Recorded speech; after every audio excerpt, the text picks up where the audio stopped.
All right, guys, Nick with CPF Boxing. So Jon Jones has retired from MMA. So this is, should I care? Yeah, you 100% should care if you're an MMA fan. Yeah, this is massive news really for the MMA community. I keep saying, I can't help it, fuck it. So Jon Jones, probably, in my opinion, the best light heavyweight MMA has ever seen.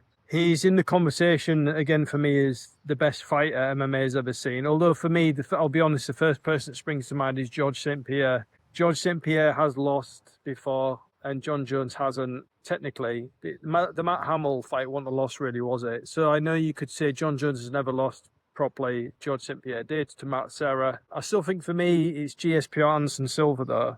Anderson Silva's a bit crazy because you could say Anderson Silva lost several times, but for a time he just had us all captivated and he was untouchable. And then Father Time caught up to him, which is part of the reason I think Jon Jones has retired. So Jon Jones has been around for fucking yonks. He's been around that long. One of his earlier opponents was Vladimir, I think his nickname is the Janitor, Vladimir Matyushenko, if you remember him. Really tough fighter. This is the earlier days, not the early days of UFC, but the earlier days of UFC. People like Vladimir Matyushenko were kicking around. He's also fought Irish Jake O'Brien. I used to enjoy Jake O'Brien. He was like 50-50 in the UFC. He didn't always win it. He'd win, he'd lose a couple. You know, he's inconsistent, but I didn't mind Jake O'Brien.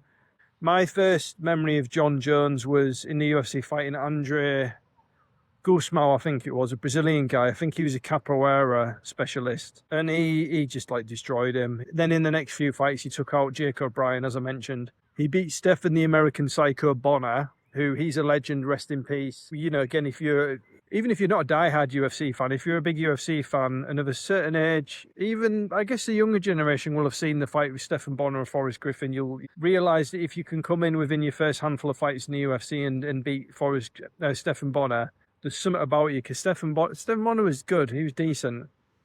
He had amazing wrestling. His striking was ridiculous. His elbows, his range, he'd just come in and, I mean, even Lyoto Machida, he handled. I think Lyoto Machida was a really vicious front choke against the cage. And he beat Shogun Rua. I'm sure he beat Shogun Rua. Irvin St. Preux, Rampage Jackson. He's literally, I think Rashad Evans as well, he's literally fought anyone you could think of. He is the best light heavyweight MMA fighter of all time. He's got to be, easily. Even if he went back in the light heavyweight division in like now, he'd probably beat everyone. There'd be question mark around Alex Pereira. But I'm gonna say if he got in the shape he can get in, just make sure the dog's still behind me. If he got in the shape he could get in, he could arguably beat Alex Pereira as well, probably via taking him down. I don't think he'd strike him, he'd probably take him down. He could shoot in and take people down at will pretty much. He had a really fast shot. He'd snatch the legs up, scoop them down. He could beat people with he used to do like a nasty teep, is it a teep kick? Nasty but legal, I think. Amazing fighter. We can go into his personal life and stuff, and he didn't do himself any favours. He sort of, Conor McGregor has gone down that route and beyond that route now, I think, especially as he's still knocking people out in nightclubs. Jon Jones, I didn't think this would be the result. I just didn't think he'd go down that path, because when he first came into the UFC, he just seemed like a clean-cut American, collegiate wrestler type person, doesn't do anything wrong, says grace before eating, says his prayers before bed, grace before the meal, whatever the fuck sort of choir boy motherfuckers do. But he went down the wrong path. I'm not going to talk about that, whatever. I'm sure they'll make a film about him someday, or it'll all come to the forefront. And I think him retiring has obviously got there's some legal things going on by the sounds of it. As a fighter, though, he was an incredible fighter. It's hard. He had a close fight with Gustafsson, and he had a very close fight with Dominic the Dominator Reyes. And some people are saying Reyes won that fight. I could see why people would say that. He's eating grass. The dog's down there eating grass. He ate loads of grass the other day, and he had bits of grass coming out of his butthole.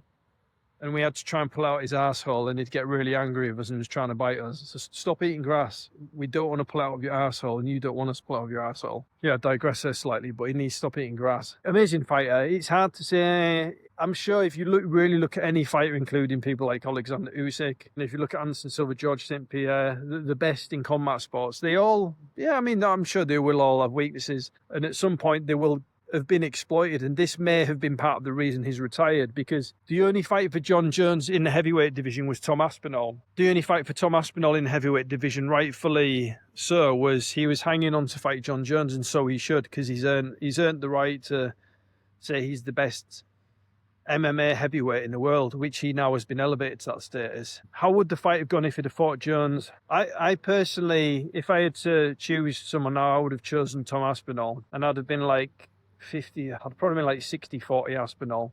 It would have been a very close, tough fight for both guys, but Tom Aspinall's an absolute beast. He lives his life the right way. Again, he will be, stop eating grass, please. He will be a great role model and a great champion. He's already posted a video saying, I will be active, I will defend this belt.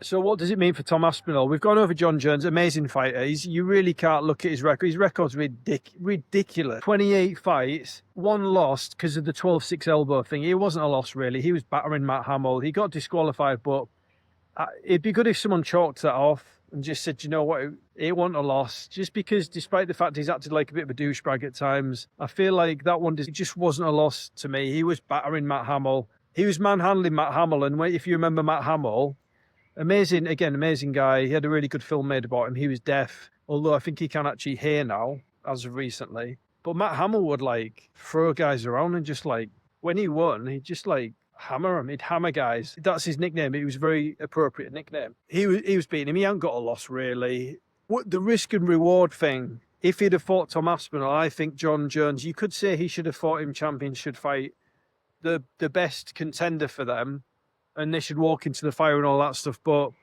he's 38 years old. Maybe he moved to heavyweight because he thought some of my speed will go first and then my strength. Maybe I'll use my strength at heavyweight.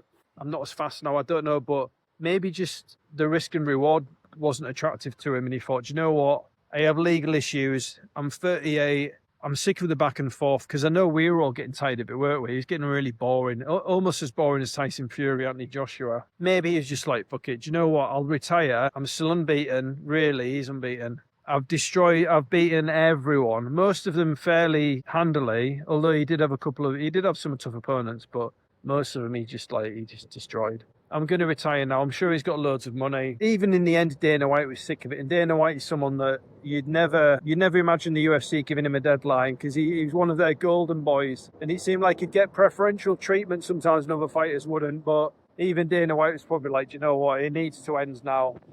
The UFC haven't lost out or anything. It's not like the heavyweight champion is a boring, unmarketable guy. As good as Ankalaev is, many people know he's a light heavyweight champion. Amazing fighter, don't get me wrong. But you could be a champion and still be not massively. But Tom Aspinall is a marketable guy. And if he notches up another 2 or 3 wins, people are going to start saying he could be the best MMA heavyweight ever. And I don't want to get too excited saying that, because we've got Fedor Emelianenko, and we've also got guys that will be known as the best ever, but they've left a huge legacy, like Andrei Arlovsky, people like that, Randy Couture. I'm not saying they're the best ever, do you know what I mean though? He could be in the same conversation as those guys in years to come. But it's turned into a bit of a video about Tom Aspinall, but basically John Jones he's decided to retire.